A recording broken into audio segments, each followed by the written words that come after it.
ինչ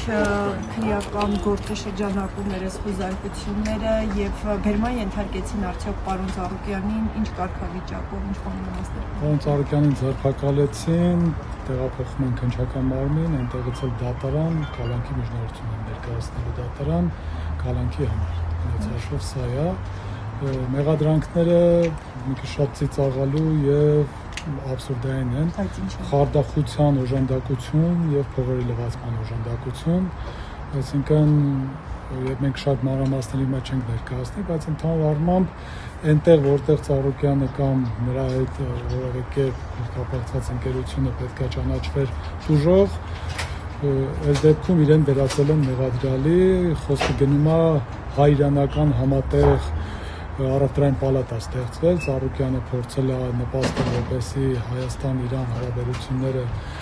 լուրջ զարգանան առևտրային եւ այս առումով նաեւ պետական մակարդակով այնտեղից թույլտվություններ են տվել իրենց կազմակերպությունները, որ կան այստեղ մասնակցեն եւ հիմնվի այդ համագործակցության համար համապատասխան կազմակերպությունները, այսինքն լուրջ ներդրում արել այդ միջպետական հարաբերությունների զարգացման առումով, բայց այդ ընթացքում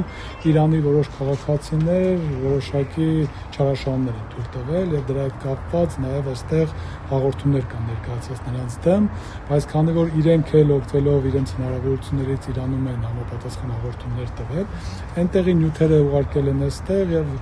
չգիտենք ինչի մեր իրավասու մարմինները պետական հիմք են ընդունել իրանական կողմի որոշակի նյութեր եւ դրա հիման վրա որոշել են, որ պետք է Ծառուկյանին վերածեն մեղադրելի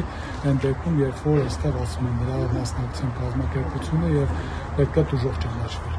Հիմա այս տեսանկյունից մեր համար զարմանալի է, որ Հայաստանի Հանրապետությունում իր քաղաքացու շահերը եւ այնպիսի իրադրությունում, երբ որ միջպետական հարաբերությունների զարգացման համար էր այս բոլոր գործողությունները կատարվել, փոխանակի քաղաքացու շահերը պահպանվի, այս դեպքում ի վնաս է լինում եւ դա հասկանալի է, որ խոսքը այս դեպքում քանի որ Ծառուկյանի մասին է, դրա համար այս գործողությունները կատարվեցին։ Ինչի կատարվեցին, որովհետեւ ուղիղ հայտարարություններ եղան, սպառնալիքներ եղան, որ Ծառուկյանի հետ կապված նման գործողություններ են լինելու, ավելին հենց այս ընթացքում, երբ որ այս գործողությունները կատարվում էր, իշխանության որոշ ներկայացուցիչներ հպարտանում են, որ տեսակ ասեցինք ու արեցինք։ Այսինքն սա դուք քաղաքական այսպես process-ների ենթատեքստում եք տեսնում, ասում եք իրավական հիմքեր ընդհանրապես չկան։ Մենք ասենք թե չասենք քաղաքական, բոլորը տեսել եք, թե ինչպես է հրապարակային հանձնարարվել,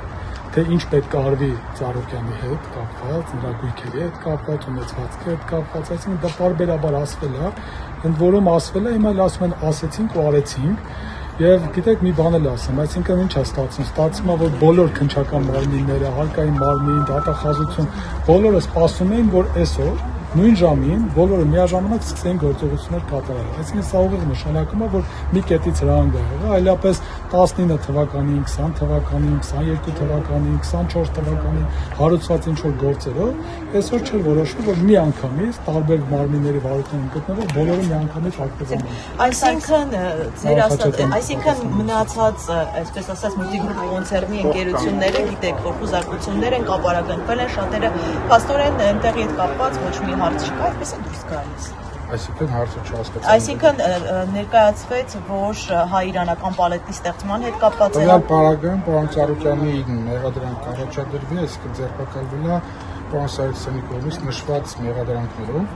ըստ էության մյուս գործերը ուղղակի այս ճնշումների շարունակությունն է, որպեսզի բոլոր հիմնարկ ձեռնարկությունների գործունեությունը կանգնեցվի։ Պարոն Սարգսյան, պարոն Խաչատյան, այսինքն խարդախության եւ փողերի լվացման հոդվածներով իրեն մեղադրանք արդեն առաջադրել են, ճիշտ է։ Ձերբակալել են դատարան ներկայացնելու համար, ըստ էության մենք շարժվենք քննչական մարմին, որ հանրային քրեական հետապնդում հարցերից որոշումը կներկայացվի պարոն Սարգսյանին։ Դուք պարոն Խաչատյան, 12 ժամ համարյա ներսում էին իրավապահները, կարող եք այդ process-ից մի փոքր ներկայացնել, ինչ էին փնտրում, ինչ վերցրեցին, ինչ էր տեղ ունենում էին գործին վերաբերելի որևէ նյութ չեն վերցրել, ըստ էության, իսկ մնացած ինչ որ վերցրել են